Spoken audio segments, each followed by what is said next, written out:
Good evening, everyone. Let's see. Mr. Ochapinti, Here. Mr. Lee, Here. Mrs. Ian Garrett, Present. Ms. Tejada, Here. and President Salahuddin. I'm here, thank you. Moving on to approval of the agenda, Dr. Deloria, are there any items to add or remove? Oh, I think we're set for tonight. Thanks for asking. All right. Can I get a motion to approve the agenda? Move to approve. Second. All those in favor, say aye. Aye. Aye. Any opposed? Awesome. Moving on to Communications Board report. Mr. Ochapinti? Yes, thank you. It's been a fast summer.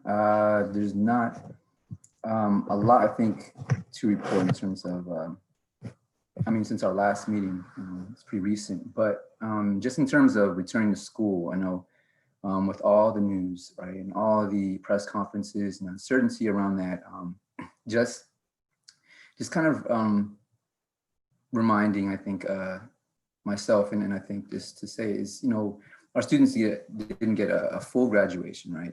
And a lot of things been up in the air through the course of the spring. And so getting back to school, while it's on everybody's minds, I think just to echo what a lot of fellow trustees here and across the state and of course the country are saying, we're in no rush to open up because of public health comes first, So looking forward to the school year to come. I know as a teacher, I'm always excited to get back in the classroom and teach, but our classrooms are now online, and be that as it may, I'm looking forward to getting started, but I'm also looking forward to a little bit of summer as well. So that would be about it. Other than that,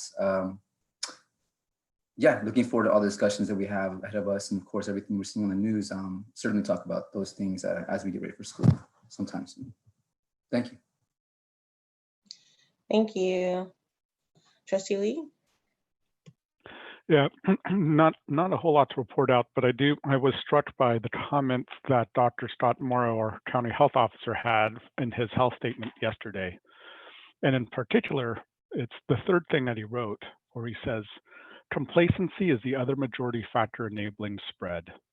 This is either born of belief systems or born of not just paying attention. Many of our infections are related to fairly small gatherings of family and friends. Birthday parties, picnics, eating at restaurants with mixed households, etc., without the basic precautions being taken. Most of these gatherings are innocent, no doubt, not intending to spread the virus, but they do spread it, and with far-reaching implications. Please note your seemingly innocuous get-togethers are driving a spread and are a major reason why you can't go to a restaurant, why you can't go to the gym, why you can't get your hair cut, why kids can't go to school. Until or unless more people get this fact, we will continue to be stuck in the situation we're in. To get out of this situation depends on all of us. Our collective best course of action: no gatherings outside of immediate households, use facial coverings extensively, and social distancing. And it's that thing that's that drove all of us at our meeting a couple of weeks back before the governor's statement last week. It's our community needs to step up if we're going to do this. There are too many instances. We've all seen it now. I mean, shoot, I saw another former coworker of mine who said, we've been sheltering in place so long, my son deserves this birthday party. Come on. No, we can't do that. If we're going to beat this, then we all have to do this together. So suck it up. And that's what we all have to do. It's upsetting. And here, I think all of us here in this meeting are trying our best to do the right thing. And it really is frustrating when so many people choose not to do that. And so that's just been one of those things that I'm glad that Dr. Morrow said it, because it hits to the core of the way I've been thinking and feeling about where we've been for a while. Thanks. Thank you. Trustee Ian Garrett? I don't have anything to report this week, but I absolutely want to say that I totally agree with Trustee Lee with everything he just said, and that all of our health and our well-being is most important before anything else. So I understand everybody want to do, be social and have that community, but and I know it's hard, but again, our health and safety is most important. And if we keep perpetuating this cycle, then this is never going to end, and we're just going to keep doing this over and over again. So I wish you all well, stay well, and just, you know, do what you need to do to stay safe. So. Thank you. Ms. Tata? Hi, so I guess it was just last night, I attended the San Mateo County School Boards Association Town Hall, which focused on reopening schools, and Ms. Houdin was one of the organizers and a panelist. It was really informative. But you know, I was struck by the questions that parents, there are tons of parents who are online, and I don't know that they had their questions answered because they didn't realize either there was no communication to them yet, there was no plan, no reopening plan in place voted on yet, or they had no idea. There's not been much communication from their district, and they didn't know that every district has their own reopening plan. So I know that it was probably a source of frustration for them. And what it reminds me of is that we here, we know so much. We know so much. We're inundated with policy and updates several times a week that we know what's going on, but you know, the regular parent doesn't, even the most informed parent. I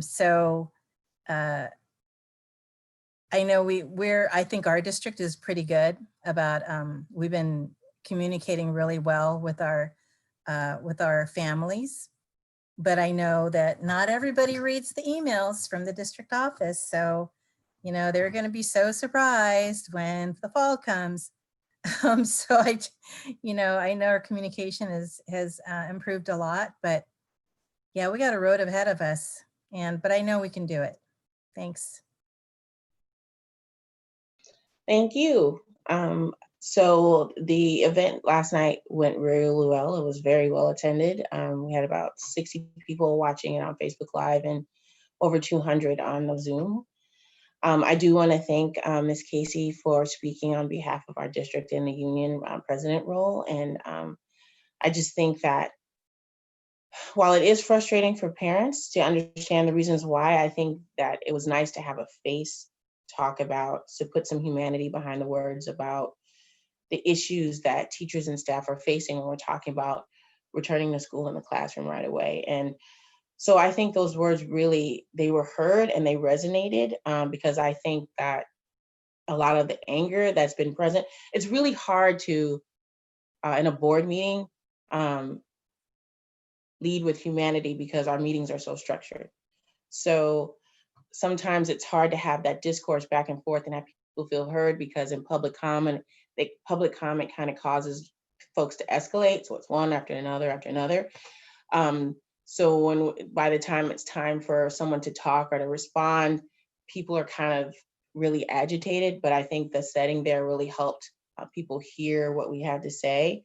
And I know it was very well received. We had a lot of positive feedback. The parents who had the questions, every parent's question was answered privately in the chat, because it was, we didn't want to respond to everyone in the chat because everyone was from a different district. So we talked to each parent and asked them, like, which district are you from? And then either we had the information or we connected them to the person who had the information. So if they put a question in the chat, their question was answered. But I know that didn't handle some of the frustration, because it is scary and it is frustrating for parents. And, you know, I want them to know that we do hear that and we do acknowledge that. I can't imagine what it's like, especially if you have a child in special education, or is already suffering from being behind or at disadvantage, that this is further perpetuating that. And even before all of this, with my own children, when I had the feeling that they were behind, there was a sense of panic that I had. So I can't imagine having that same sense of panic compounded by what's happening with COVID-19. So, you know, we hear and empathize, and I don't want parents to think that we don't hear what they're having to say, but their safety is the first priority. Our staff safety is the first priority. And, you know, I don't want to risk anyone's lives. There's a way that we can educate and do it safely, and that's the path that I want to stay on. Also, with all due respect to Dr. Moreau, like I hear what he has to say, but he could have said that way earlier, you know, like it is way late for that message.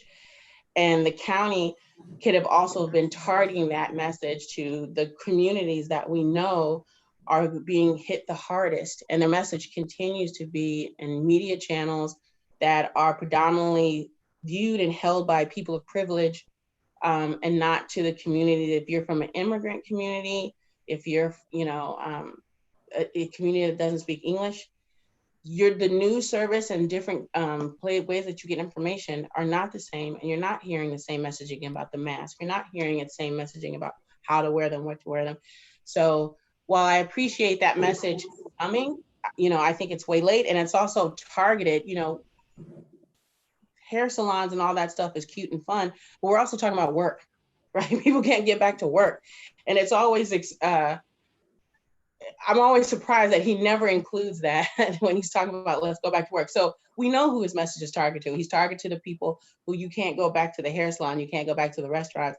You know, maybe let's do a more inclusive message and more people will listen to it. And he's been told that, and the county office have been told that by me multiple times. So, you know, I'm waiting for them to actually heed that. And in our own district, I think one of the problems is not in our district, that's one of the problems, but I think hoping that this is something that we can focus on in our district, and we could talk about it later, is it's not enough to wear a mask if you're wearing it over, not over your nose, if it's not tight around the side. So getting more information to people about the importance of what kind of face covering you're wearing and how you properly wear the face covering, I think is vital, because that not a lot of information has come out about that. And I know the people that I've talked to had no idea that, you know, if there's a huge gap right here, you might as well not be wearing a mask. So that's all I have to say. Turning it over to Dr. Deloria. Thank you.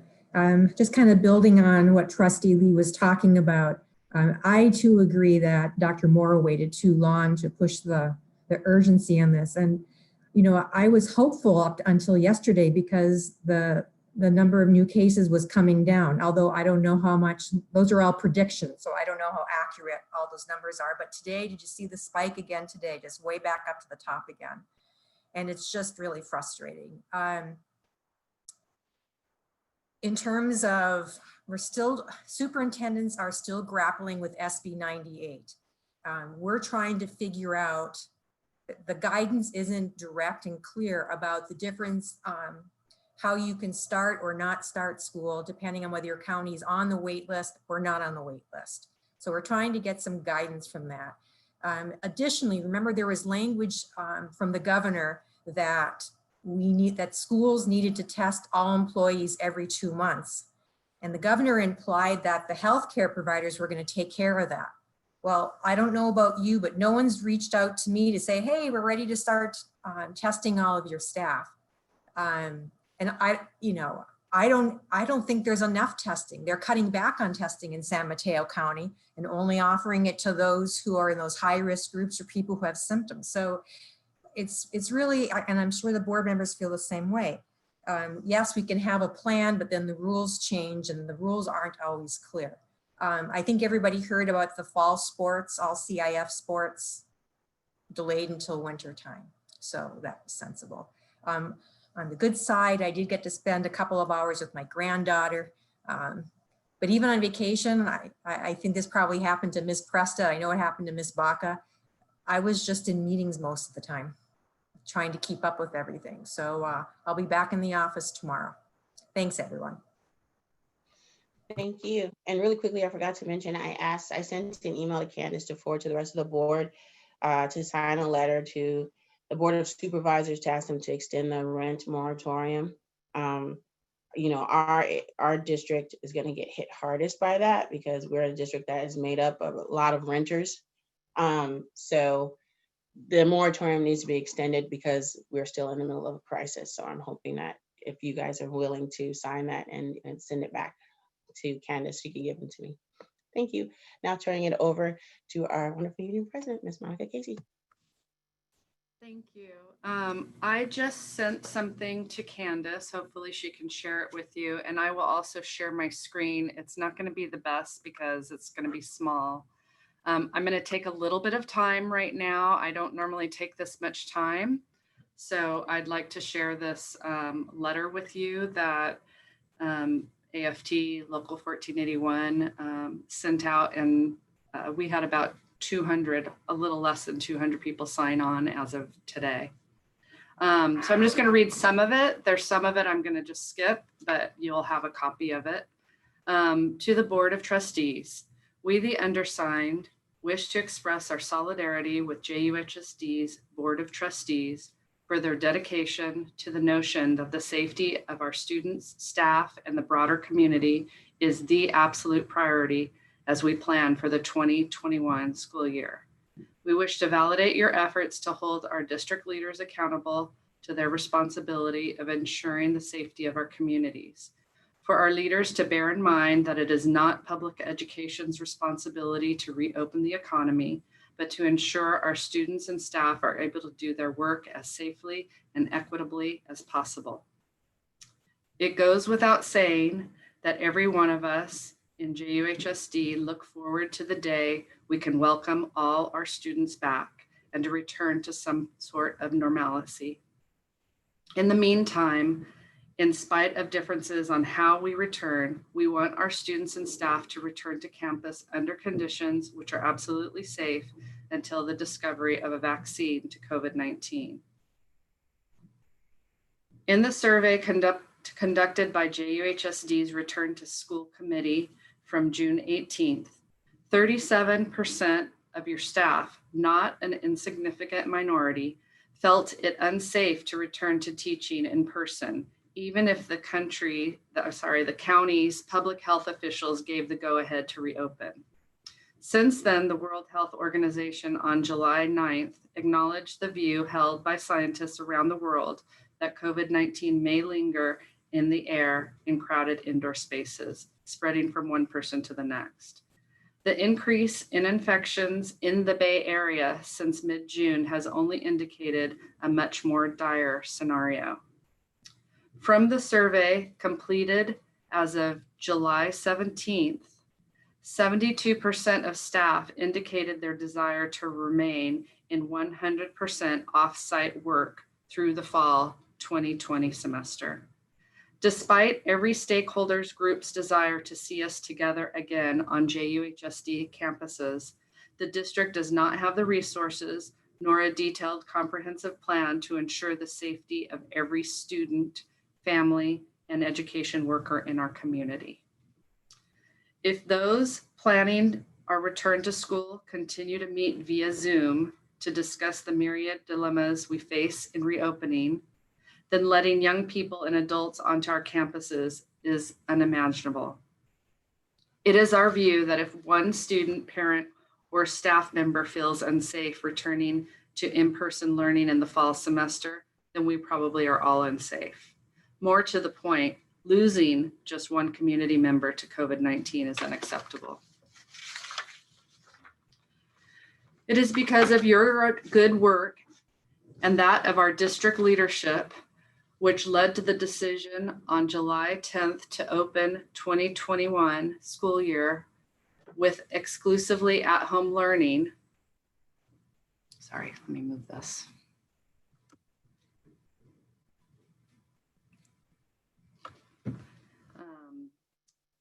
For at least the first 6 weeks of the term. We applaud this important first step to ensuring the health of our families and staff. We look forward to now devoting time and critical resources toward making AHL as effective and equitable as possible for our students and our families.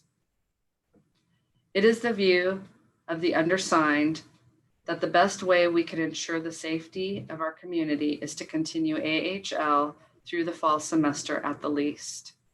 To do so, we call on the board to devote the necessary resources to ensuring effective and equitable at-home learning for all of our community, which includes but is not limited to additional technology for students, staff input and consensus on implementation of AHL policies. In addition, before even considering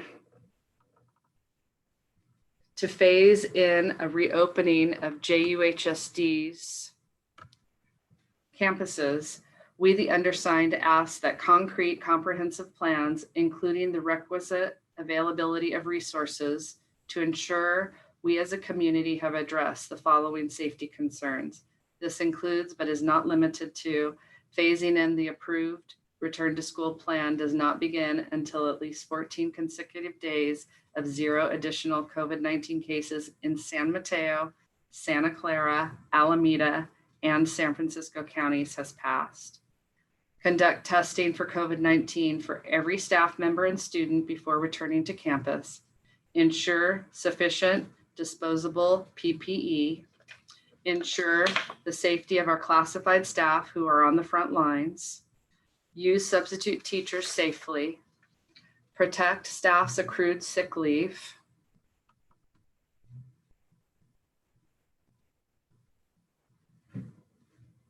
And provide accommodations for staff.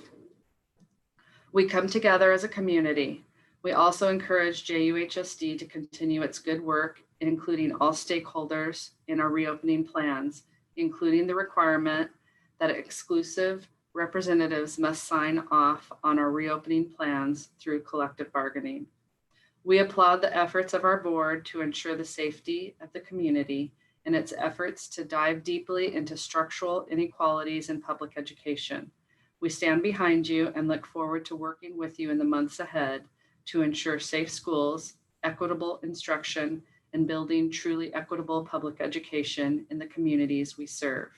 In solidarity, members of AFT 1481, which includes about 200 people. I also have, and I'm sorry, this is so long. I also have a few comments that people made.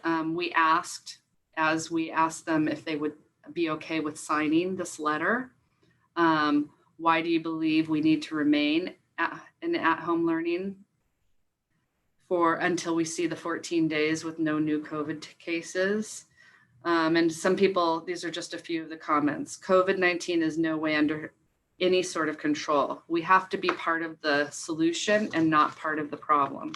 So model, which is what we are, models in the communities. We need to model good, following the rules, following the science. Some people just said for the safety of our students, our staff, and our families. Some people were saying that they cannot be the one to bring the virus back home to their parents, their children, and to others in their communities, in their households. It's a safe and temporary solution. It's not the best, but it's the safest. And many people mentioned stuff about, ping-ponging back and forth between at-home learning and a hybrid model is too chaotic for what we need to do. And if we could just focus on being in the at-home learning, we wouldn't have to, keep thinking about how's it going to be now? Oh, tomorrow it's going to be different. Next week it's going to be different. I think it would help with the actual planning. We also had some comments about people of color, immigrant families don't necessarily have the same options. And so, we all would be doing the same thing. There were many thanks. Many people said, thank you. We appreciate what the board and the district are doing. They appreciate being a part of the conversation. And I think one of the things that was brought up also is if we do have the at-home learning for the whole semester, maybe we could change it a little bit. So instead of having the cohorts and seeing students on the cohort days, we can see students more frequently. So that was another one of the possibilities that was brought up. And I appreciate taking so much time. And if you have any questions, that's what I have to say for today. Thank you. Thank you. I'm sure, this is going to be the topic of our conversation, our additional plans for return to school, so we can get into those there. I will move on to the consent agenda, and unless anyone wants to pull anything, ask for a motion to approve the consent. So moved. Second. All those in favor? Aye. Aye.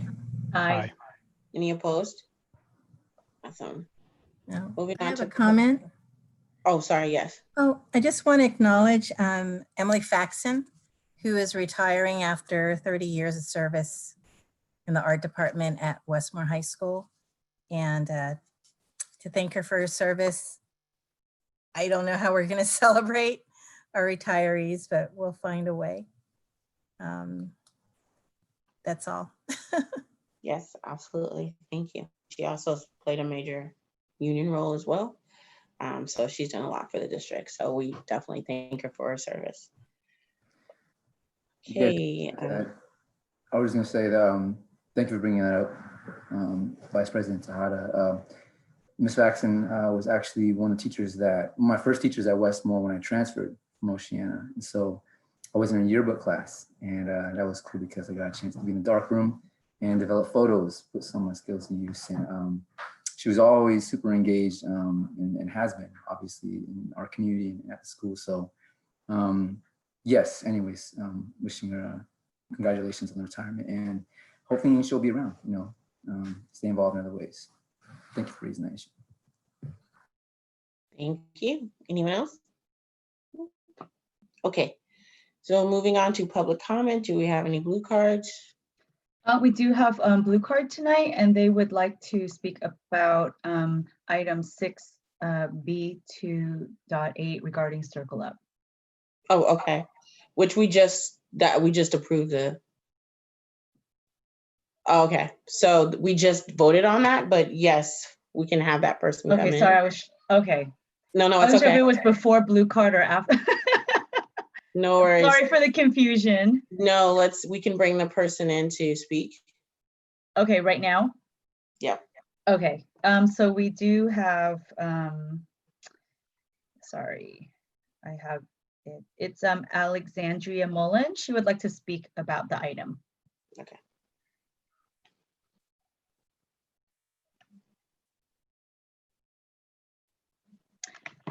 Hi, Alexandria.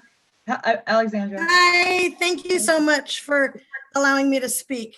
You're welcome. Just a reminder, we're going to give you 3 minutes, and I will time it for public comment. Okay. Got it.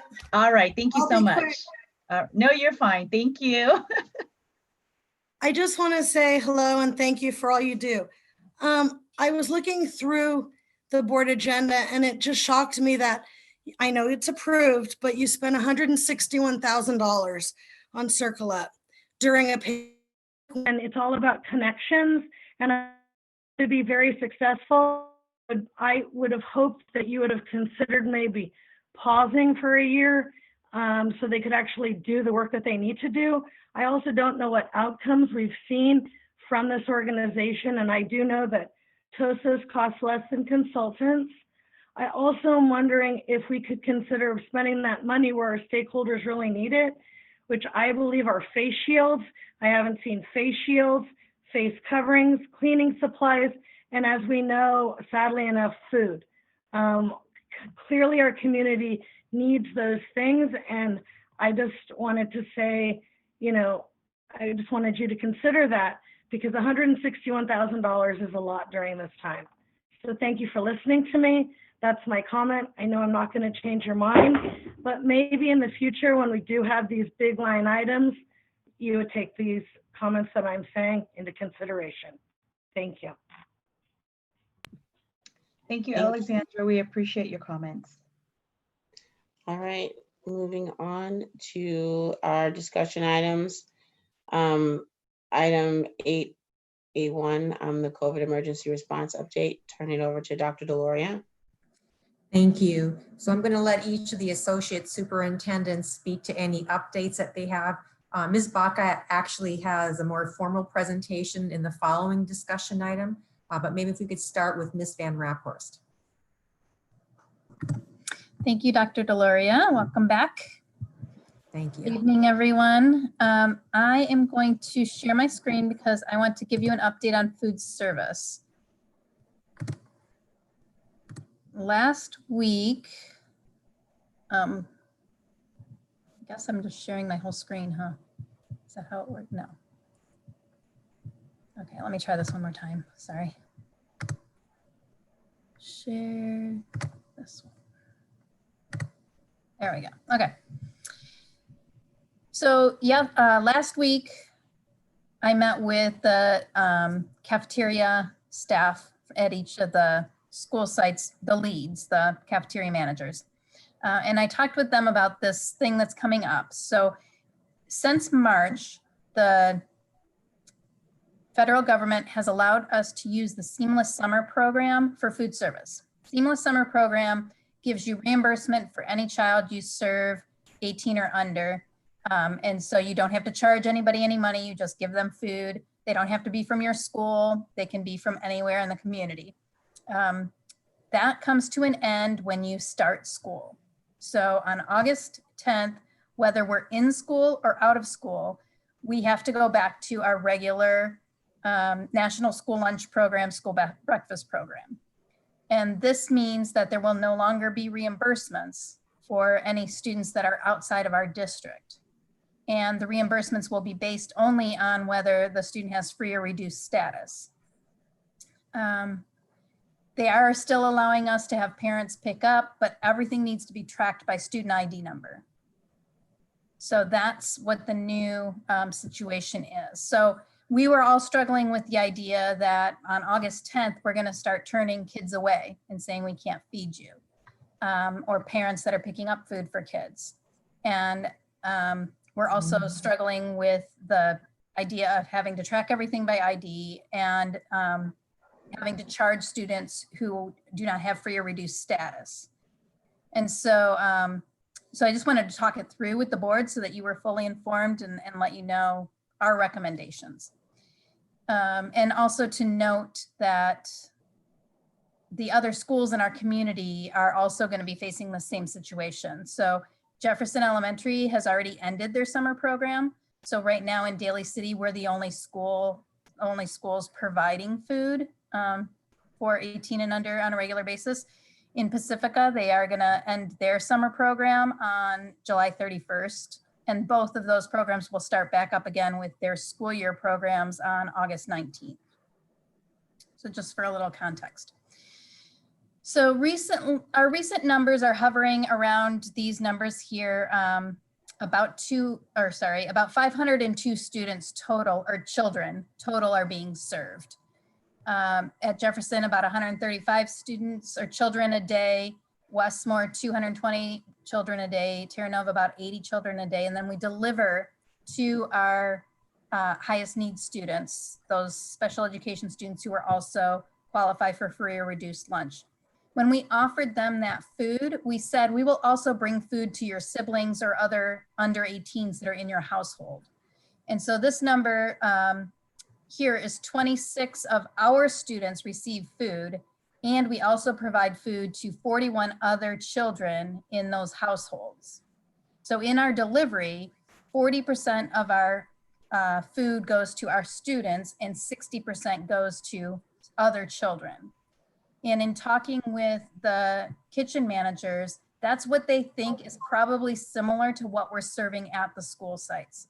That we're only serving about 40% of the meals that go out the door are going to actual JUHSD students, and about 60% are going to other youth in our community. So that's our current situation. During the regular school year, about 60% of our lunches and breakfasts go to free students, about 10% to students that are qualified as reduced, and about 30% to paid students. There's another category that is non-program food, and in a regular school year, that's the adults. So it's less than 1% of our meals go to non-program food. And this is the reimbursement rates during the regular school year, that we're reimbursed for free lunches at $2.15. We're reduced lunches at $1.75. And then we take in 30 cents and 40 cents for those reduced, and we get taking cash for the paid and the non-program food. So this regular school year program is what we have to follow as far as reimbursement is concerned. So if we were to continue serving this 502 children a day, we think that about 80% of those JUHSD students, so of the 40% of our students, we think about 80% of them probably do qualify for free, maybe 10% for reduced and maybe 10% for paid. And then the other 60% would, if we continued to serve them, would come in as non-program food. And so we would either need to charge them this $2.50 or $4 per breakfast and lunch, or we would need to subsidize that amount. And so that's why I just wanted to give you all the information so that you knew why we made the recommendations we made. So to feed the JUHSD kids that we think might come in, and these are all estimates, we think that for about $3,000 a month, we could feed all of the JUHSD kids that come in. And we would have to subsidize about $3,000 a month unless people actually paid. But if we were to continue to serve the children that are coming that are not part of our district, it would cost an additional about $40,000 a month that we would need to pay. And none of these funds that we would need to pay can be paid out of Fund 13. Not that we would have, and that's, you know, where the reimbursement comes in. But we already have to subsidize our food service program, so we're already paying some funds that are not Fund 13 anyway. So with all this information, Christy and the kitchen managers and I made this recommendation, is that while we're in 100% distance learning starting August 10th, we would stay with our Tuesday, Friday distribution and not serve every day. And we would be able to allow students to go to any school site. We would not charge the reduced students if they fall into the reduced category. We wouldn't ask them for the 40 cents and the 30 cents. But we would ask students who have paid status to buy their lunches, but we would do like we do during the school year, buy the lunch, but if you don't buy it, we give it to you anyway.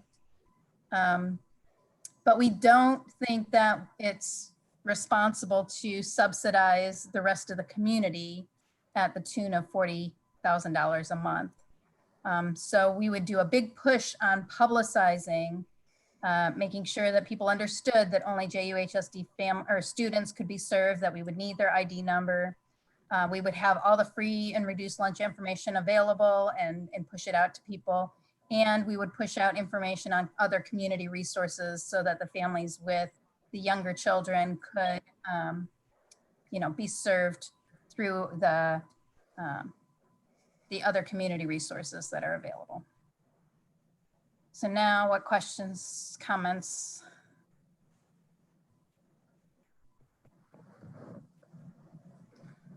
Go ahead, Carla. I just want to know, are we gonna need more staff to accommodate the food again, to run at the same capacity? I guess it would be less because, you're not serving the students, but are we gonna need to hire, like, what's the status of the staff that we're not using for the school year? I guess that's the question. Thank you. Good. So at the end of last school year, back in February, I think before the pandemic, we put notices out that we were going to reduce staff. All of those staff are still planning on being reduced. We're moving forward through that.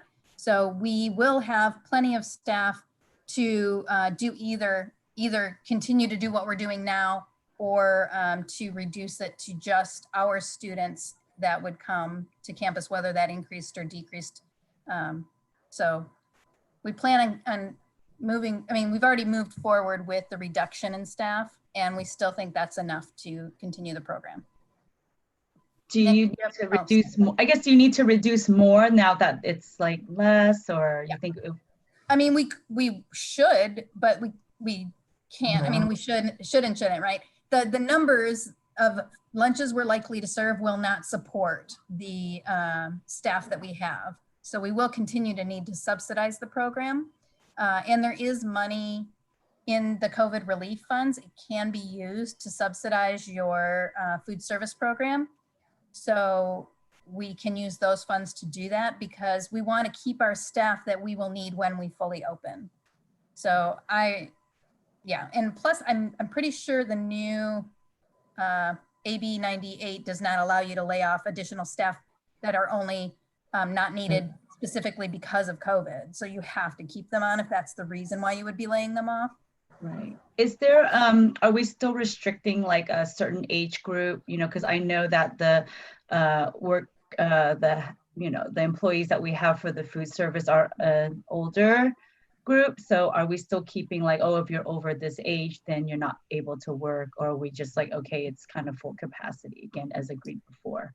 Yeah, so we started that, I think in June. We brought the over 65 folks back. And yeah, so they've been back since June. Thanks, Tina. Nick, did you have a question? Yes, thank you. I mean, obviously, you've been subsidizing meals through the summer and doing an amazing job of helping feed the community. Just, I think something that we're often, I'm sure you've considered this and it always comes up is, where are the city, county, and of course, like maybe state and wherever federal funding might be in terms of maintaining this, if necessary, or I mean, it is necessary, but if possible. Right. Well, that's why I was really surprised that we aren't staying on the Seamless Summer program. I would have expected the government to allow us to stay on the Seamless Summer program until the emergency was over, but that's not the case. The Seamless Summer program is what allowed us to be reimbursed and not have to subsidize feeding everyone 18 and under. The move now that they're telling us that we cannot stay on the Seamless Summer program, I believe is a federal decision, because this is all federal funds. The National School Lunch Program is all federal funds. So I believe that's a national decision, and it changes the way that we receive money. So we can't claim lunches for non-students. I see, thank you. And I guess my second question would be, given that the elementary school districts in our area have ended and will be ending in a week, we're looking at a month gap for Jefferson Elementary and of course about 2 weeks or 3 weeks for PSD. How many do we expect? I mean, it would be at least, you know, about a month and a half's worth of food, I guess we're looking at. But I mean, how many do we expect to keep coming back to our district or looking at that? Like, I mean, so right now we will be able to serve those kids up till through August 7th and still get reimbursed for it all the way through August 7th. So it would be, the gap would be from August 7th to August 19th, where we wouldn't be able to feed them and their schools are not open. So the board could consider, I mean, we could talk about doing this subsidy for, what is that? Like a week and a half. And the per week cost is around $10,000. That's, you know, that's something we could consider doing. Yeah, and I was just thinking in terms of, I mean, because we're only looking at a few weeks that way. If in case, I guess we're seeing more students pick up lunches during the regular school. And again, this is just an estimate too. I have no idea that, you know, it would, I think it's a conservative estimate, as most of my estimates are, right? I don't think it would go over that. It could come in a little under. Yeah, no, thank you for putting these numbers up though, because I mean, we don't know how many parents may or may not have work to go back to in the fall and what the economic needs will be, you know, for our district, just even for our district when all the schools are back in session, they may be coming back here because we're known in the community to be that provider. And of course, you know, we don't want to turn obviously our own students away, but just understand our capacity is good to know. Thank you.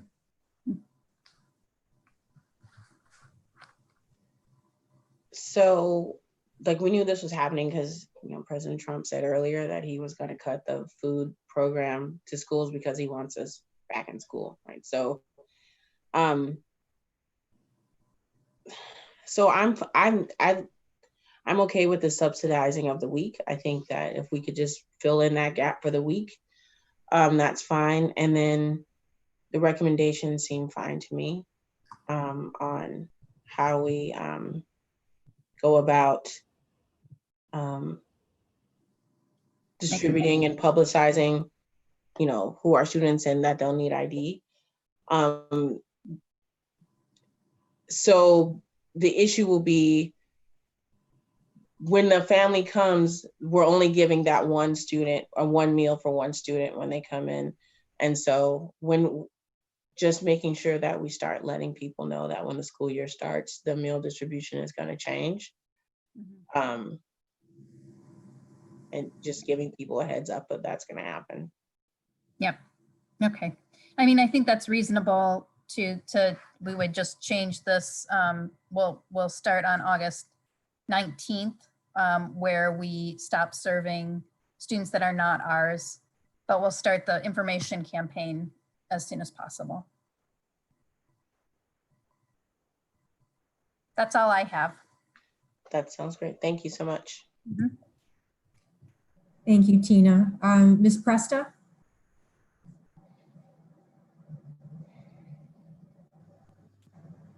Hi, good evening, everybody. I'm going to be a little more brief than Ms. Van Raphorst.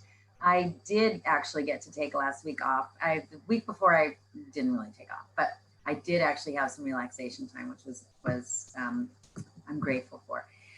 So I just got back yesterday, and really what I am already focusing on is the COVID-19 return to work HR considerations. So they're vast, actually, as you can imagine. And we've got a lot of guidance from County Council and from DWK. There's lots of guidance on what to do, but really it's gonna be the nuts and bolts of it. Like when we do return in person, whenever that is, there will undoubtedly be many employees who can't for health reasons, for different reasons. And so we will need to engage in the interactive process with everybody. So what I'm doing is trying to sort of set up an easy process for people. So that's part of it. The other part is then meeting, and I was talking to Ms. Baca earlier today about finding out who won't be coming back in person when we do, and then matching that up, making sure that everybody's taught, right? So where are those gaps? Who's going to teach what if there are people that aren't returning? So we're kind of grappling with that right now. So that's sort of the biggest thing, I guess. And then the other HR considerations with regard to COVID is just opening the school year and some of those trainings that we do as a routine, figuring out how to best meet the needs right now for people. We are SMCSIG, San Mateo County Schools Insurance Group, has contracted with a company called Target Solutions. We used to use Keenan to do trainings. So it's really timely. I think it's a really good platform. And so Chelsea, my assistant Chelsea, and I have been working on that and sort of shooting those out to people so we can do mandated reporter training and all the trainings that we do at the beginning of the year virtually so people can do those at home. So that's basically what's going on in HR for COVID response. Any questions or thoughts? Cool. Anyone else? No. Thank you, Tony. Thank you. Ms. Baca, did you want to speak now or did you want to wait until your item? I can wait until my item. Okay, then that's all we have. Ms. Tata? I just have a question about going back to Ms. Van Raphorst's presentation. Are we going to vote on the food service plan for this fall or at a later meeting, or especially if we're talking about subsidizing that gap? It isn't something where the board has to take official action. I just wanted to get your input on it, and I think that it's reasonable. Yeah. Okay, so if you want me to bring it back, I can, but it isn't No. necessary. it's not that. So I guess you need to know if the board is in consensus with subsidizing that gap of August 10th to the 19th. Correct. Okay, so yeah, I am. Thank you. I think we all had a chance to weigh in on that. Yeah, I was assuming that if you know, folks didn't say they didn't want to do it, that kind of meant the consensus, but we can just have everyone verbally give their consent if you'd like. Okay, well, I do. Okay. Yeah, same here. It pains me that we can't continue on for the full year because I think we've been doing the right thing, but we also have to be fiscally responsible as well. And there's so many other considerations and concerns that we do have to deal with. So, but I'm really proud of the work that we have done. And it's pretty remarkable that we've been able to serve and fill in the gaps where other agencies haven't been able to.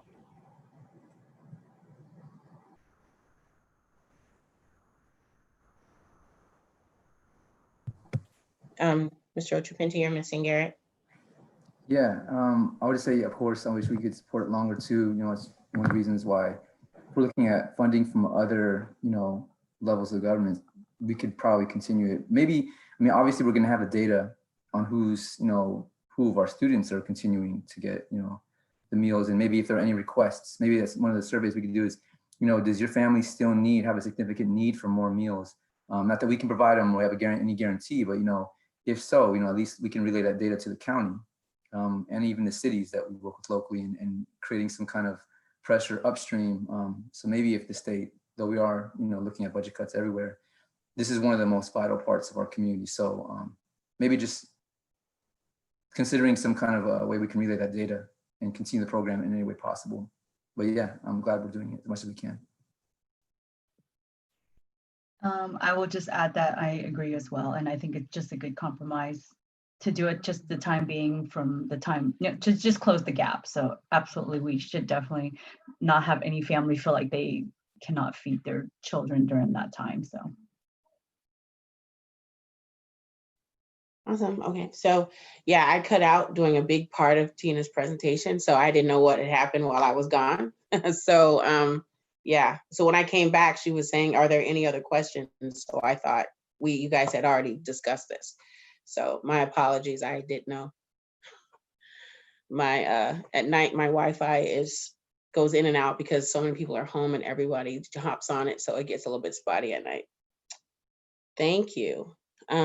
So moving on to item 8B, unless there's anything else on this item, our return to school plan. I'm turning it over to Ms. Baca. Good evening, President Salahuddin. Good evening, members of the board. Tonight, I'll be sharing a brief presentation and an update on just where Ms. Casey and I are with return to school plan. I've asked her to just, you know, step in and jump in if I had missed something. So I will share my presentation.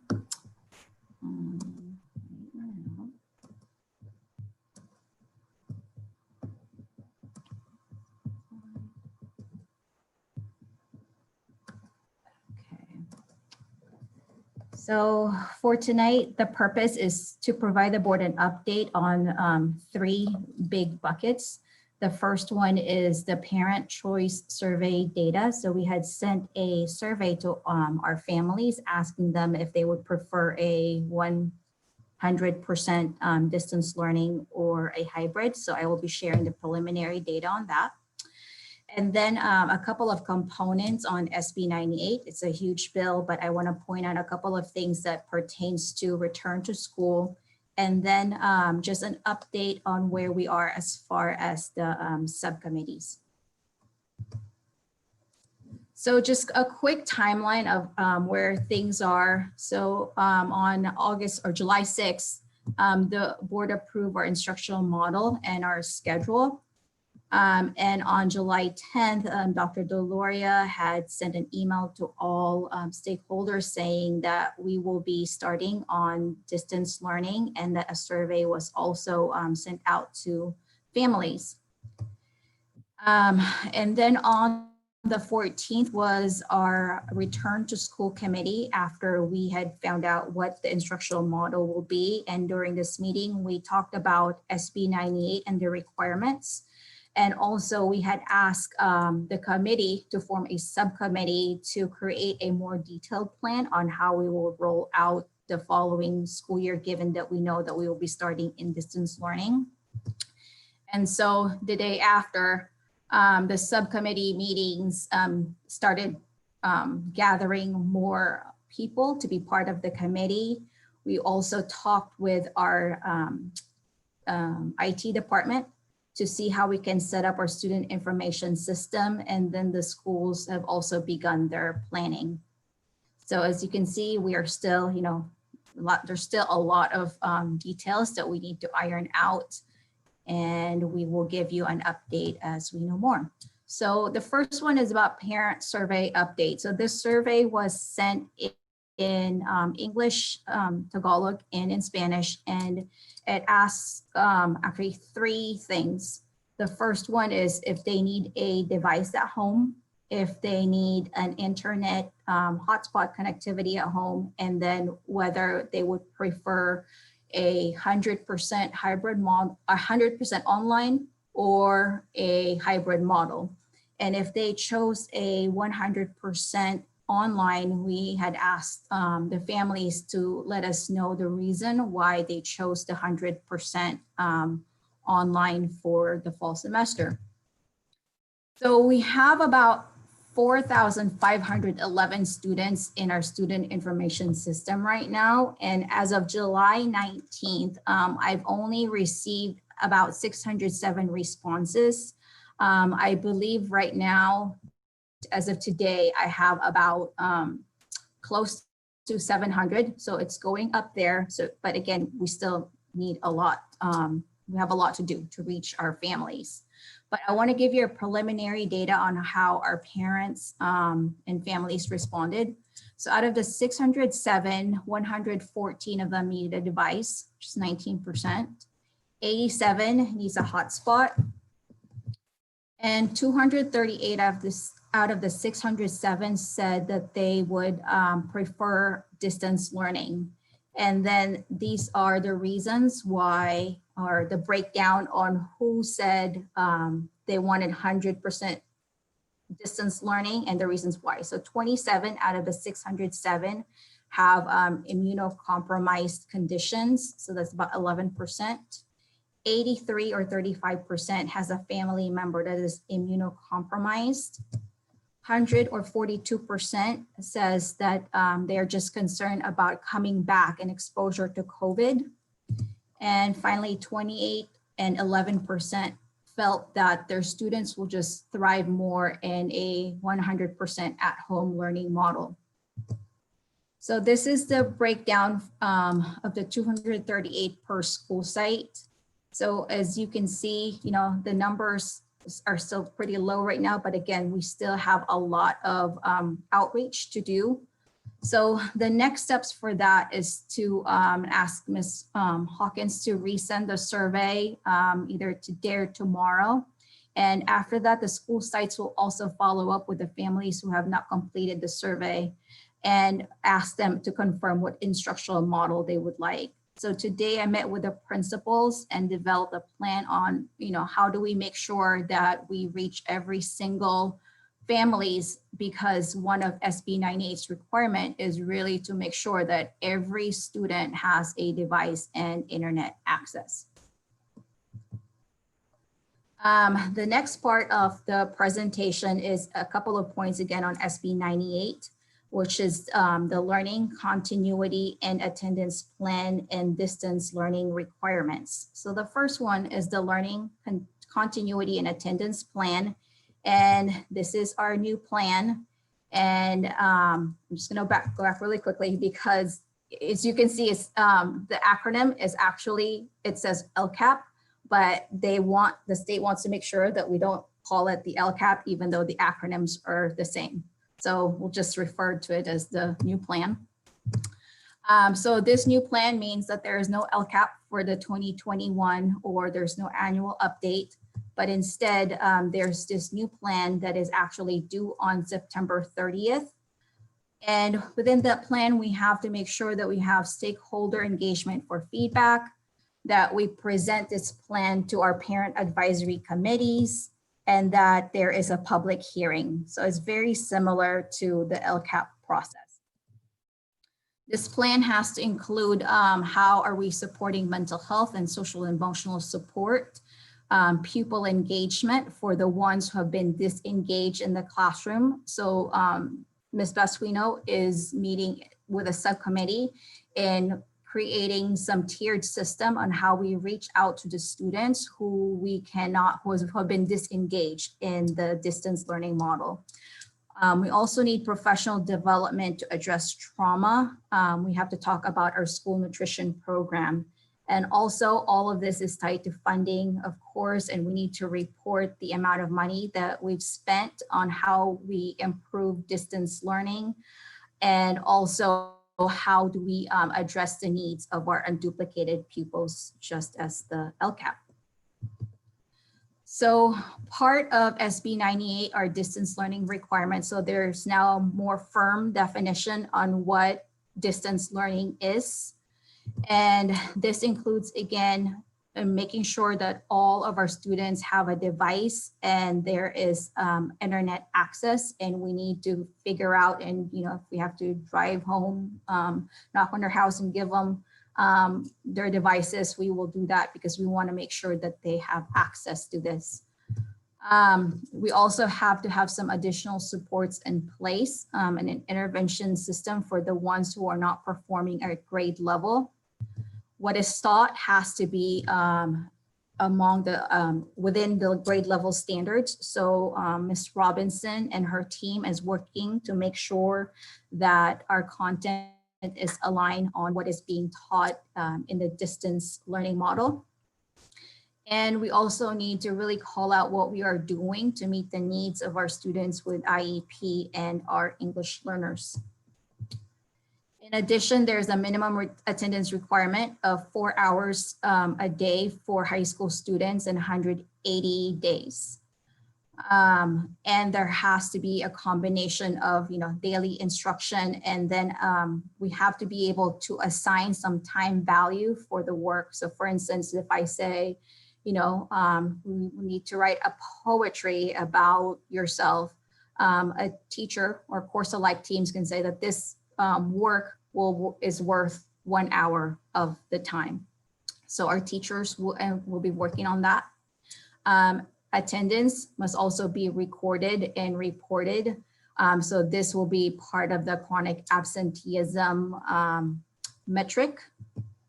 And finally, more importantly, they require a daily live interaction. So you have seen this before where there is a requirement for a daily live interaction. However, if this is not feasible or because of the way we scheduled our model, the board must adopt a plan on what this would look like, on what frequent live interaction may be.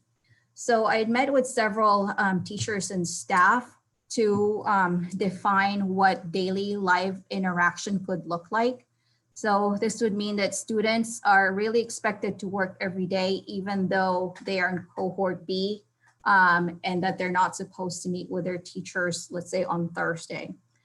In addition, students have to attend a synchronous lesson within that teacher within their assigned day.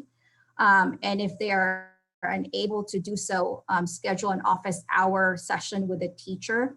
And in addition to that, they have to participate in all of the asynchronous lessons that the teacher assigned, or communicate with their teacher via email or Remind app saying that they're keeping up with their work, and just having that interaction so that to make sure that we are reaching out to our students and there's a two-way communication. Finally, we had said that we understand that there may be special circumstances where a student who is assigned in cohort A is unable to participate in that synchronous lesson day. So we said with prior teacher's approval, they may be able to attend the synchronous lesson with the other cohort. So that's what, initially what we're thinking about, what daily live interaction would be. And with, this framework, it will really help the grading policy committee that will be meeting on Friday to kind of determine what our grading policy would be. As far as the committees update, we have several committees happening at the same time. We have Miss Casey, who is leading the first week of school. So what we are thinking is that from August 10th through the 14th, students will be engaged in various activities that would help them prepare for distance learning, while our staff is participating in some form of professional development. So the Return to School Committee briefly talked about ideas on what could happen during this week. So potentially, students could be virtually meeting with their counselors. We have some digital citizenship lessons. We may have some social justice lessons. So this committee will be working and making recommendations in that. And they will be meeting tomorrow. Same thing with special education. They will be developing some tiered support system during distance learning in the areas of social, emotional instruction and engagement. And in addition, to the PPEs and social distancing. But with that, I think that could wait a little bit. I think the focus of this meeting tomorrow is really how do we support our students within the distance learning instruction, and again, how to meet their FAPE. On Friday, there will also be a grading policy subcommittee meeting to develop recommendations on grading protocols. And Ms. Baswino, when she comes back, will convene a safety, attendance, and discipline subcommittee. She referred to it as her SAD committee. And then when Ms. Ambrose comes back, she'll be discussing or facilitating a mental health committee. So here are some potential first week activities for staff. So starting in August 6th, we will still have convocation, and then for a few hours, and then after that will be developed by the principals and the teacher leaders. So there'll be site-based meetings, PD collaboration, whatever they decide as a school. Same thing for August 7th, and same thing for August 10, 11, 13, and 14. On August 12th, however, we will be conducting a district-wide professional development for all staff, where there will be mini PD sessions that teachers can sign up for. And I'll share with you some potential examples on what the offerings will be. While this is happening, the students, again, as I mentioned earlier, these are some of the discussion items and the potential activities for school sites. Introductions with staff. So for example, let's say on Monday from 8:30 to 9, all the English teachers will be in a Zoom meeting, and students will be able to log in and be able to see their teachers for the very first time and set expectations. There will also be some site orientations. So I know that some of our student leaders are already developing mini videos and or video clips about their site and leading them through a site orientation that way. Talked about digital citizenship, some Zoom training, CCGI lessons, there's device and textbook distribution, some social justice topics. So we'll keep you more updated as we know more on what this would look like. And then here are some examples of professional learning for our staff on August 12th. Some sessions on student engagement for the virtual and hybrid classrooms, getting started with Zoom, some tips and tricks for Google Classroom. We will also be launching our Remind app, where teachers and students will be able to send text messages without really going through people's phone numbers. We've also purchased Nearpod, so we will provide professional development for that and some social emotional support. We don't know what that looks like just yet. And then, of course, a one-time PD opportunity is not enough. We need to be able to support all of our staff throughout the year. So there will be some site-based professional development happening on lesson designs, tech tools, race and equity, trauma-informed PD. On the right-hand side is a draft of some of our professional learning sources. So on the left are the topics. So for instance, Google Classroom, Google Suite, rubrics and assessment, and on the right-hand side is the source on who would be facilitating these professional learnings. So for that, we can have, lots of screencast videos. We also have instructional coaches. We had site tech coordinators that will be assisting with that. And finally, I saw this graphic that really stood out to me because it really summarizes on, what we're trying to do, Marie Kondoing our school priorities. So it talks about block schedules, check-ins, doing fewer things and doing them well. So these are the kinds of things that, we're trying to achieve. It's not really to cover the whole entire, curriculum, but really going much, much deeper. And I added a quote when I read this article. It says, you don't know exactly what is going to work, nor it is clear that what works in one context will work in another. You want to let people closest to the ground innovate them and then make sensible adaptations and as they see what is working. So I'm just really grateful to be working with Ms. Casey and with many, many really talented and dedicated staff, administrators, counselors, because we're all working on this together and everybody sees it from a different lens.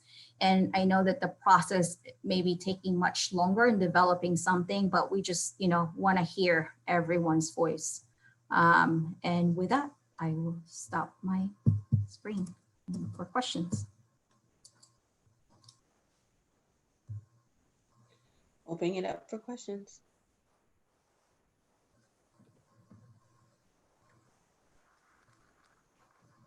Mr. Ochapinti?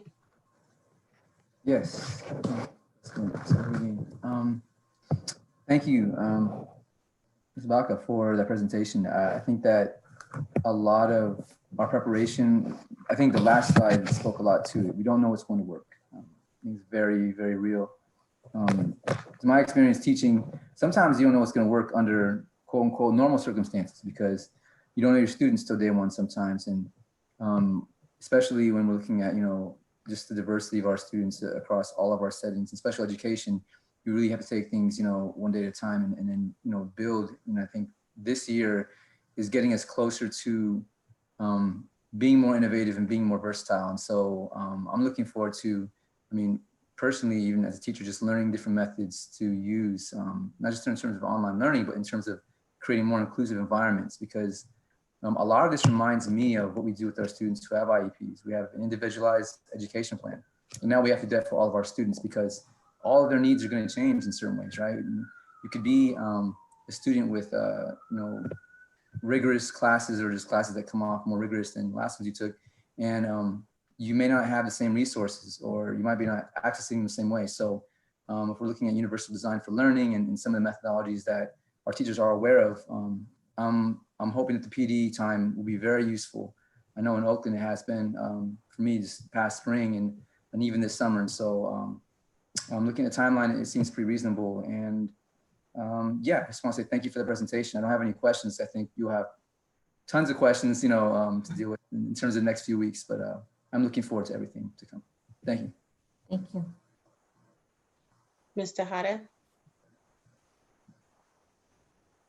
Hi, thank you for your presentation. I was just telling Carly, you better get started on your summer work because school is 3 weeks away. And it's crazy because we have been in this for months and months, and so one of the things about SB 98 that I was getting confused about was the term daily live interaction. And it doesn't, so what you were saying is it doesn't mean it's daily live interaction, doesn't mean teacher-student interaction, is that the student is engaged in education, in learning. Is that correct? So, we want, the ideal thing is having some daily live interaction, but the reality is, given our situation, that might not always be possible.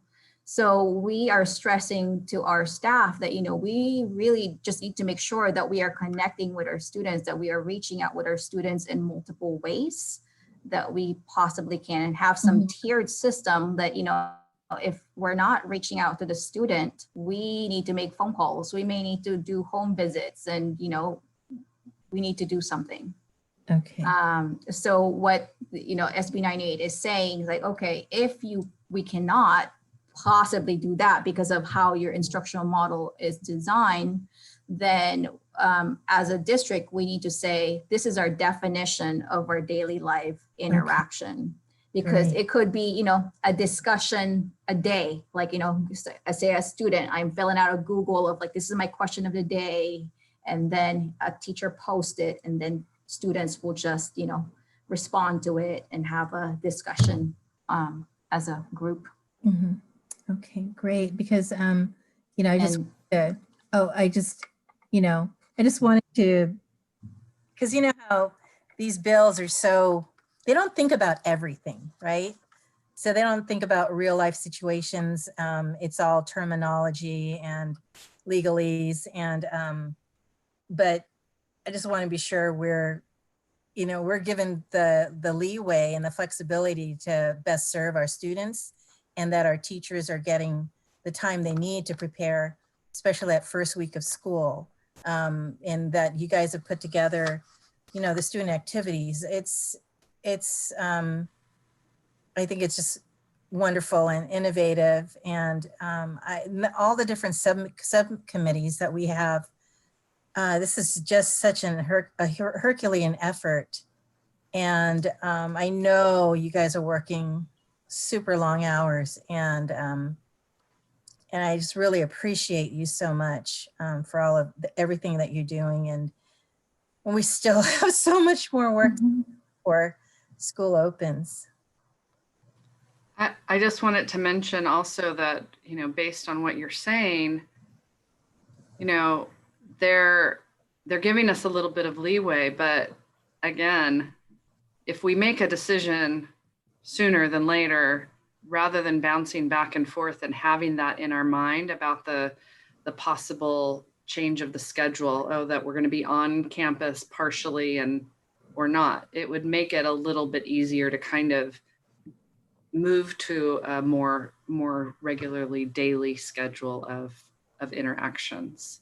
Because, for example, if I have first period from 9 to 10, maybe my cohort A could come and check in with me at 9, and my cohort B can check in with me at 9:30, and then I can, help them with their activity, something in that way.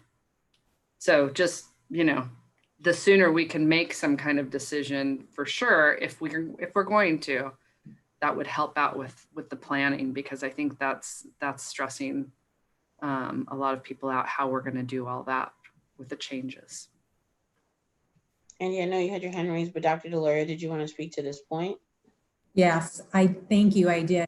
I just wanted to remind all the board members that in SB 98, although it allows flexibility for the elementary districts to modify their number of days, they held the line on 180 days and 240 minutes for secondary districts. And so we're making this commitment to 100% distance learning. Last spring, it was, an emergency response. Now we're really trying to make it effective instruction, teaching and learning. And yet a tool that could have really helped us was withheld. We're not able to do that. So I just, hats off to Ms. Baca and Ms. Casey, because I said, you need to think outside of the box. How are we going to figure this out? People need not only the professional development, but the time to sit down and do lesson planning based on distance learning. So that, other districts aren't there yet. So hats off to the two of them and their subcommittee. Thank you. Mr. Lee? Yeah, I'm kind of frankly blown away at the level of detail that the committee has developed and what you presented tonight so far, Ms. Baca. I'm definitely excited about the plan that you have in place, and and the creativity specifically for that first week, to be able to give our staff the necessary training to be able to do this effectively, and to create sort of almost a welcome week of sorts for the students too. So the idea that a community can be, that the students will feel a part of the community just from the get-go, I think is important, despite the distance that everybody has. The one thing I was thinking about what Ms. Casey said, especially with regards to the letter at the start of the meeting, and that I mean, thinking about the fact that when our staff are thinking about the possibility of going back sooner rather than later, or the possibility of bouncing back and forth, it would to me that would distract from them being able to do the best that they possibly can with a distance learning model. With the amount of time that we're putting in already now to effectively train our staff to be able to teach in a distance learning model, it would seem to me that it would be a waste, not so much a waste, but it would not be the most effective use of time if we're only thinking about this in terms of a 6-week, 7-week, 8-week cohort, instead of just simply saying, let's do this for the full semester. At least that's where my mind is headed right now, because I want to make sure that we are going to, if we're going to do this distance learn, let's make it the best distance learning plan in the county, you know. And already with the head start that we've given ourselves, I have no doubt that we can do this, but let's not sell ourselves short and cut ourselves off at the knees if we, you know, by artificially putting something in that could block our staff from doing their absolute best in providing distance learning. So let's really think about the long haul and the bigger picture, rather than focusing on being able to deliver distance learning for just 6 or 7 weeks, and let them really focus. I mean, if the amount of creativity that's already gone into this plan, I have no doubt that the creativity that's going to come when teachers and staff can be so focused on delivering the best distance learning possible. I mean, it'll be really incredible to watch, and I have full faith in our team to be able to do that. So thank you all so far. Thank you. Ms. Garrett?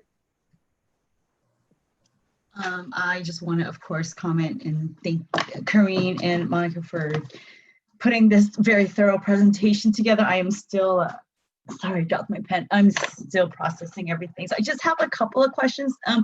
Did the students already return the hotspots and the devices back during the end of the school year, or were they able to keep it in the summer? And then are we going to just, I guess, do the same thing and just keep checking them out, I guess, during the fall?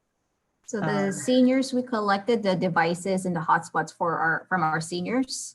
However, we allowed our 9th through 11th grade students to keep their devices, knowing that they may need it for summer school. Okay. So the device distribution will be for the 9th graders and anyone new, or, you know, for whatever reason they didn't get a device last year. So. Oh, okay, perfect. And then also, just so if we are to open up at some point and some parents are concerned and they do not want to send their children still, or send the students back to school, do we have a plan in place for that, you know, just in case? Like, are they going to have the option of like, okay, we are still not comfortable with going to school, can, you know, we still rather stay at home? And is there like I guess a hybrid plan for that?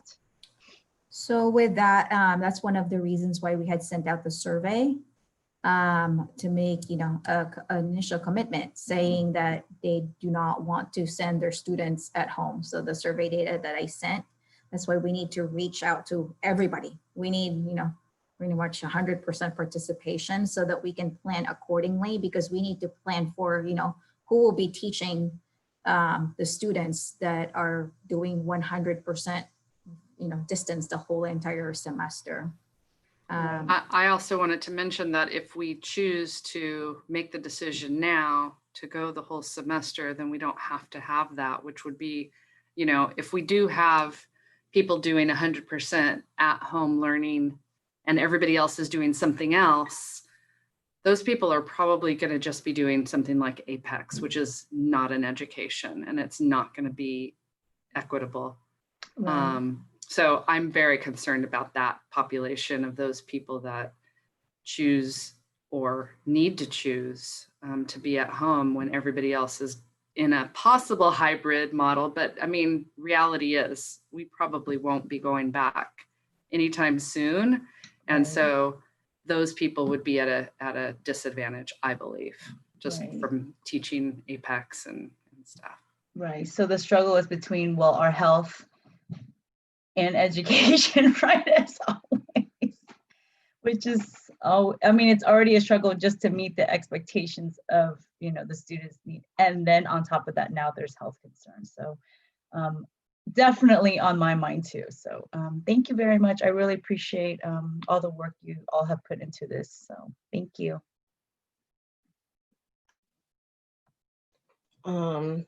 Yeah, so I am also, I mean, I've said this from the very beginning, you know, when this all started, like I felt like we were allowed to shut down and focus on how do we do distance learning well? And that's before I even knew that we would be in distance learning for forever.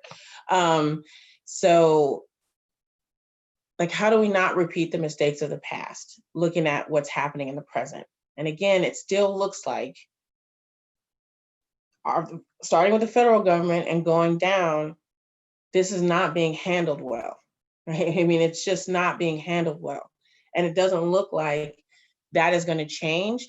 And again, it starts with the top, and there's only so much our state and county can do with the chaos that's happening at the national level. And this period right now is the easy period, right? We haven't even gotten into flu season, right? When things are supposed to get challenging. And when hospital beds are really going to get filled up, not just with COVID cases, but with people who just have the flu. And that will definitely impact the way healthcare is administered, all kinds of mortality rates. It'll just make things even more dangerous when we move into flu season. So I'm wondering, you know, are we planning for something that may never even come into fruition because of the way the situation is being handled now? Or, you know, I don't know if I have faith in anyone to get us to the place where I would even feel comfortable with testing and contact tracing. I mean, Dr. Deloria and I sat through the meeting with the county. I mean, that was really eye-opening for me. Like, they are nowhere near ready with the ability to do proper contact tracing where I would feel comfortable having anyone on campus. And that program takes a while to get started. They've barely hired anyone to start doing it. And right now, it's taking them, I think, an average of 10 days. And then on top of that, testing is taking 10 days. But we can't even get real numbers on that because the data is skewed on the dashboard. And it's showing the average rate for the entire period we've been in the COVID crisis and not really focusing on these 2 weeks. So it's really hard to get an idea, a really good handle from the county on exactly where they are in testing and contact tracing and where will they be in a few months. And Dr. Lori, I see you unmuted. Yeah, if you want to piggyback on that. Well, I just underscore everything that you said. It was a real eye-opening experience learning that the data wasn't concrete, discrete data. And remember, we're being required to test everybody every 2 months, and yet the county, and I think all counties, are cutting back on who they're actually testing. So it's frustrating. It's like President Saloon said, it's in our hands to make these decisions because no one else is going to help us. I think it's absolutely shameful that we have students who are going to go without meals, or in, I guess, the best situation, parents are going to drive from one school district to another school district to get the food for all their kids. That's absolutely shameful in this emergency situation that we can't feed children. I should probably stop now. I'm getting myself all worked up. No, and I'm right there with you. Like, I need to stop being shocked, but I continue to be surprised on things that I find out. And so, you know, again, the county dashboard, and they have the disclaimer on the bottom, that is only so that they can get a metric to gauge hospital bed need. They have no idea how widespread this is within our community and within our district. And again, we're getting ready to hop into a season where it's normally sick and people are in and out and feeling, having colds and everything. So, I'm wondering if we should just lean into a plan of like hunkering down for the winter, doing the best we can, and then coming back out in the spring when hopefully we have new federal leadership and a better, clearer picture. And when the county has more time to, again, prepare themselves to help us navigate decisions. I mean, right now, there is nothing available for us to figure out how widespread the virus actually is. There's no metric. So that's one piece. The other piece for me is just general questions, because if we are going to do distance learning, we still, I hear parents and students who talked about our failures from last year. I understand that we're in emergency mode, but we still need to talk and acknowledge those things happen, so that parents are confident that if we do move into all distance learning model, that their child will actually be educated. And so having information on, who doesn't have access to IT and how do we get it to them? I know we're doing the survey, but again, I don't know if you can fill out that survey or the ability to complete the survey if you don't have Wi-Fi and IT, so how do we reach those folks and make sure they have it? How do we make sure that what we give them is comparable to folks like myself who are from privilege and even right now, I have really good Wi-Fi and it cuts out. So is that hotspot, how reliable is that hotspot? How many, are we giving it just to one student? Like, are multiple students using one hotspot? Are they getting multiple hotspots from, like, if they have 2 kids in a class, are they each getting 2 kids in our district? Are they each getting a hotspot? Or are we giving one per household? If there are students in the feeder district, are they also getting a hotspot? Or is everybody trying to hop on one hotspot? And so, like, how do we gauge that and how do we track that? My other question is, how do we ensure, because we talked a lot about student participation, but how do we ensure teacher participation and that there's actual work being given and actual interaction happening? Like, are there plans to do, just like the principals when school was in person, going around in classrooms? Are there plans like hop on Zooms and all this and that? Yeah. Like, having all that information presented to us and how that's going to happen, so that as board members, I love to be armed with that information. Armed is a bad word, but just have that information so that when I'm asked questions, it fills parents with confidence to know that these things have been discussed. The board members are very knowledgeable on this and can tell me, like, this is how we're handling this. This is how we're handling that. So just be front loaded with as much information as possible before we move into the new year. And then again, this having targeted information given to us on what is happening special with the 9th graders. What are we going to do differently for special education? What are we doing differently for English language learners? And what are we doing for those students that we know didn't engage at all, that are still in our district, that are incoming, are rising juniors and sophomores and seniors that didn't engage last year? How are we going to have them engage this year? What is the plan? And to also catch them up for what they lost. So really hearing information on all those plans. And I know that's all being worked on, but getting those specifics to us in any, through the Friday packet or however way, so we have that information as well, I think would be highly beneficial. So I want to address like a couple of things that is like already being discussed and talked about. So as far as the, tracking devices or hotspots, I've spoken with Jake to create a special field in Synergy to make sure that, if we know a student has, whether they have a device or they need it, so that it's a one-stop shop for our, for all the staff to have access to Synergy. As far as, monitoring classroom, we will be asking principals and vice principals to drop into Zoom meetings that, we are going to give each staff member access to Zoom, so that, a teacher can say, this is my Zoom meeting for this class, and then have that Zoom link so that administrators will be able to see what's going on. also having access to the teacher's Google Classroom, because what we need to do is really monitor the types of assignments being given to students. Is there, too little, or is there too much? And we need to be able to find that balance. And as far as the EL and the SPED, we will have a discussion item in the next, not the next board meeting, but I've already asked our directors to do a presentation specifically on English learners in special education and what we're doing differently. And as far as, plan to engage students, that's still being developed, but like what I said earlier, there needs to be a tiered plan on how to make sure that we are addressing everyone's needs. We're also looking at some type of universal screener, because we do not have that at the district level yet, so that we kind of know where the students are. So we were, Ms. Robinson and I are looking into potential, companies that we can work with to measure like baseline on where students are. And then the capability of the hotspots that we're giving the students, I mean,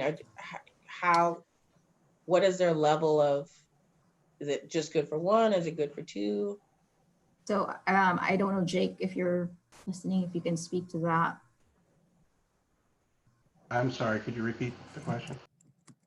So for the hotspots that we're giving the students, is it good for just one student? Or like if other family members hopped on it, does it still have good Wi-Fi capability?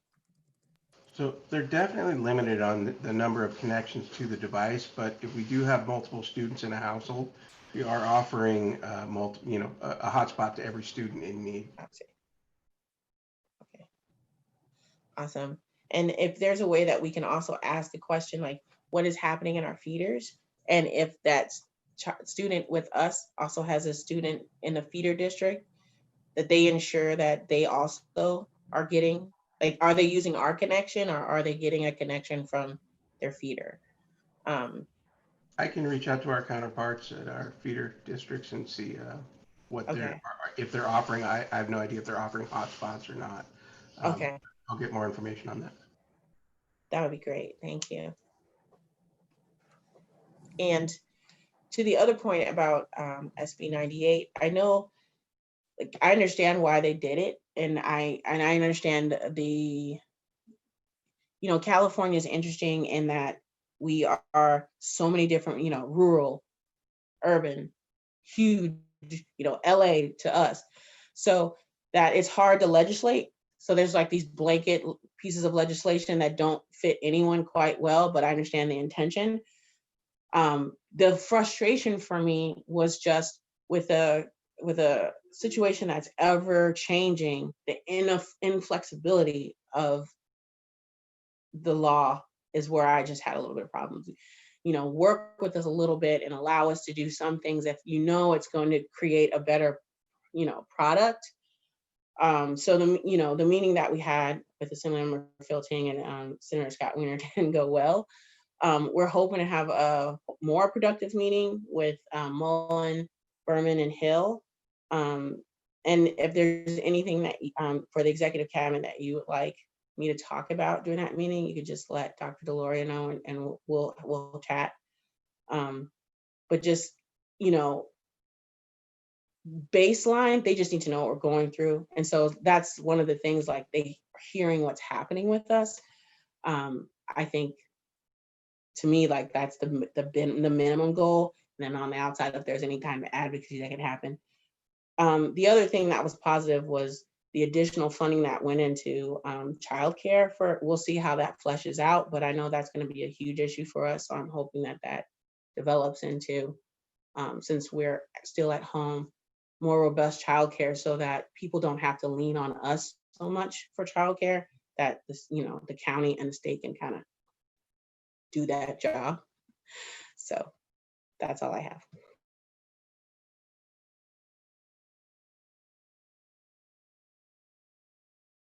Anything else? Oh, Dr. Deloria, go ahead. Yeah, so I'm this is a discussion item tonight, but I'd like to get some direction from the board. We certainly heard from Ms. Casey about reasons why we should make a commitment for the semester. And I want to remind the board that If you were to make that kind of a decision in the future, it doesn't mean that our hybrid plan is a waste, because at some point we are going to come back to school. And I think one of the, doing a hybrid model, although it gets kids in front of teachers, it's not as much contact time. And I think one of the benefits of making that commitment for a semester is we could go back and figure out a way with distance learning and how students connect more frequently with teachers. And then there are the downsides to that. So I'm just looking for some direction. Would you like Corinne and Monica to go back to the committee and kind of do some pros and cons on that, bring it back to you for conversation? If we're going to make that kind of a decision, I think we should do it more quickly rather than not. So just want to get some direction from you on that.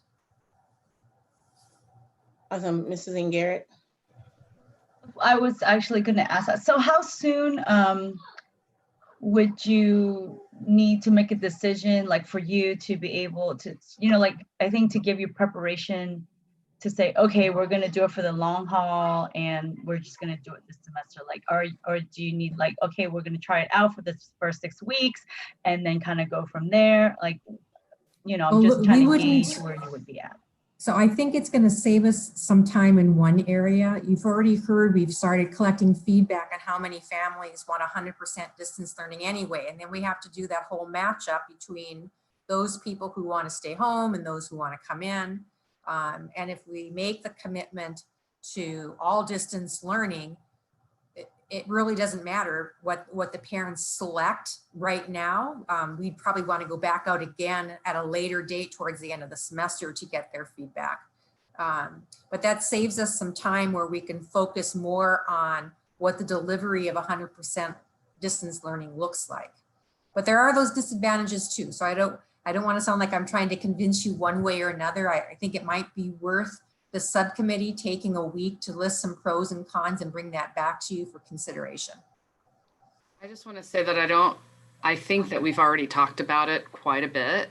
And I think that most people in the committee have already expressed their opinions to us. I don't know, what do you think, Corinne? I feel like a lot of people have the given administrator's input. point of view too, you know, setting up the master schedule and just all the logistic planning. You know, when we talked about this today, I almost gave them a heart attack and just everything's just happening too fast.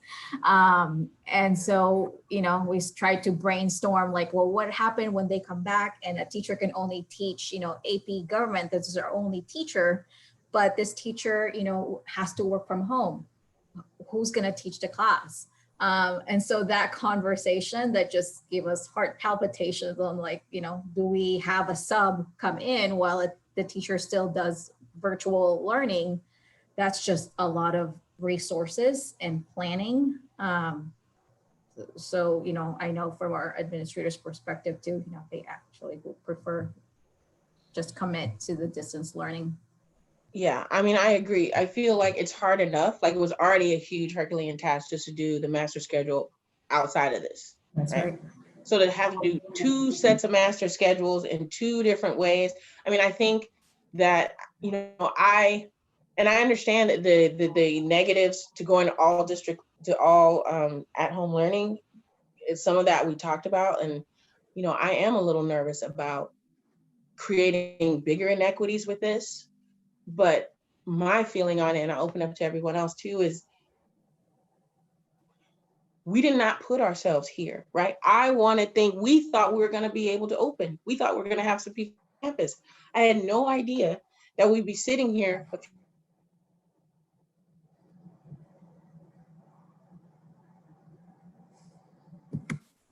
You're frozen. Speaking of hotspot. Yeah, God.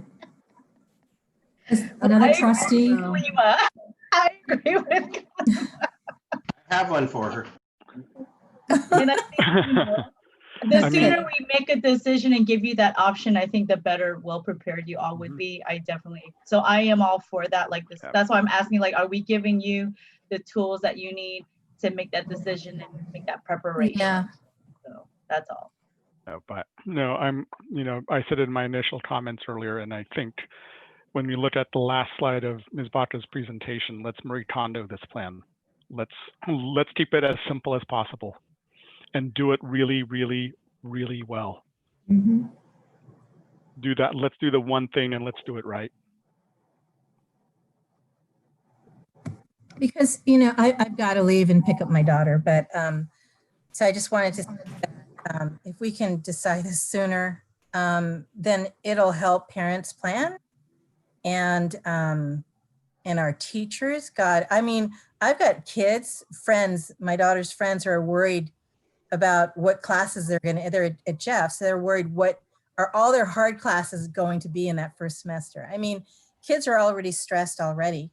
And just to Ms. Casey saying, the ping ponging, that's the thing that sticks in my head because I've been worried about that this whole time, even though I'm so hopeful that we can go back to school, but really the stress of thinking about it, and just thinking of the people, our essential workers who are there, who have to do it.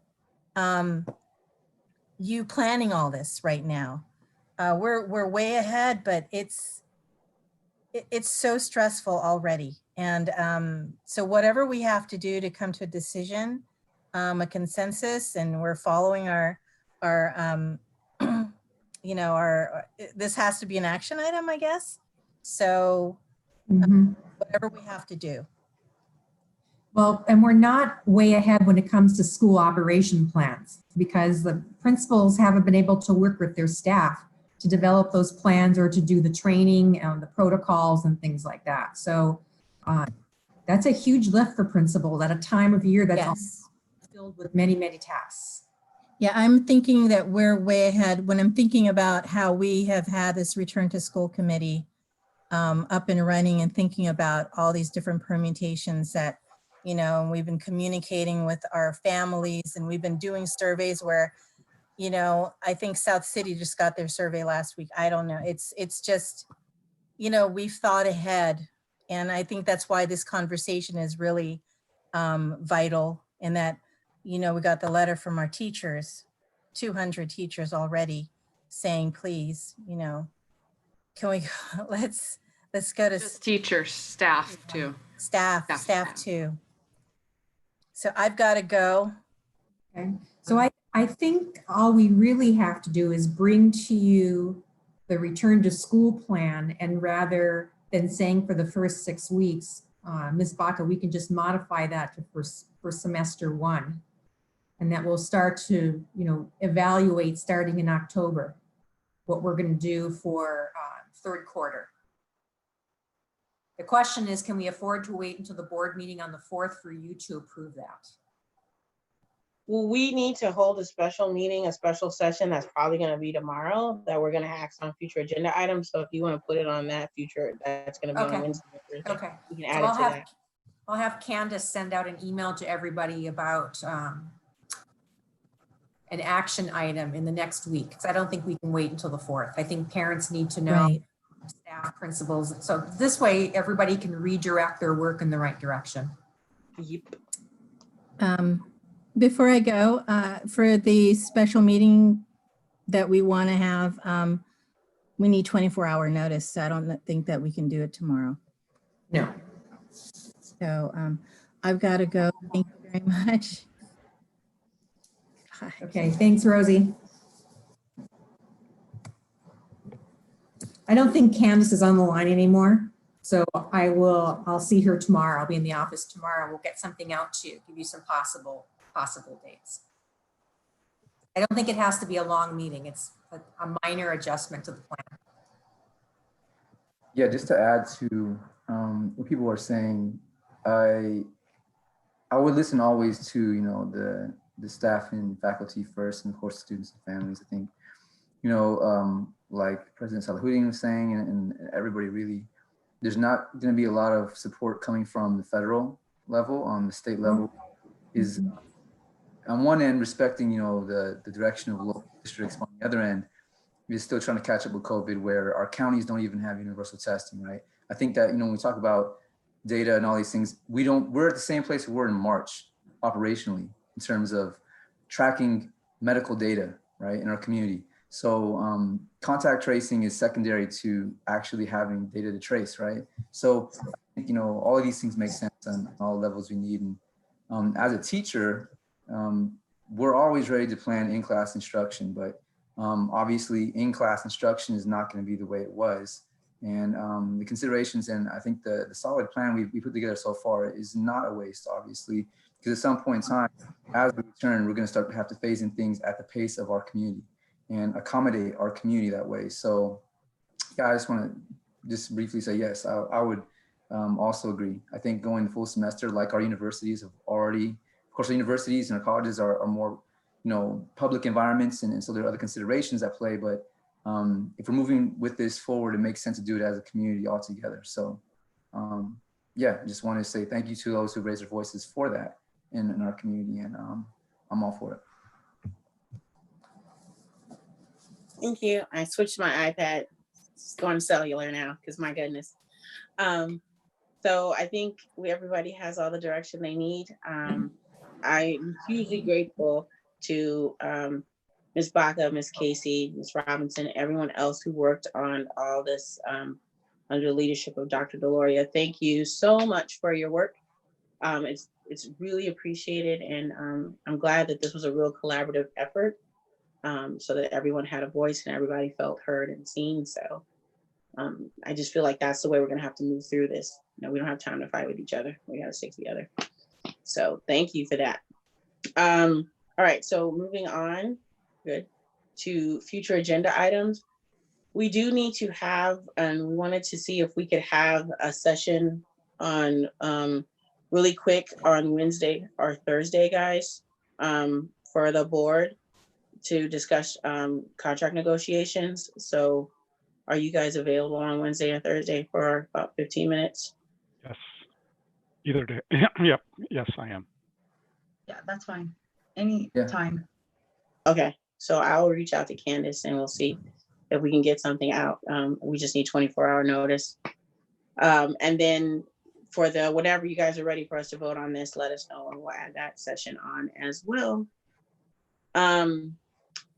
Because I usually use my iPad to look at the agenda. So I don't know, if there's anyone that we are closing the meeting for, is there anything? No? Okay, great. So with that, I will ask for a motion to adjourn. Move to adjourn. Second, sorry. No problem. All those in favor? Aye. And I'm looking at the agenda for you. Aye. Thank you so much, everyone. Great work. See you guys soon. Bye. Bye, everybody.